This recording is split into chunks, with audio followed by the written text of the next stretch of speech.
వాస్తవమా? ఇన్నాళ్ల గాయాలు మాయమమ్మా, అచ్చంగా ఈ రోజు నాదేనమ్మా. కన్న ప్రాణాలు ఉల్లాస తోరణమాయేనమ్మా, కంటి చెమ్మల్లోనూ నేడు సంతోష ఛాయలమ్మా. నమ్మలేని కలలు నిలిచే కనుల ముందే,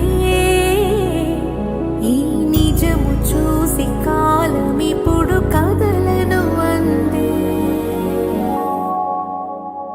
పేరు తెచ్చి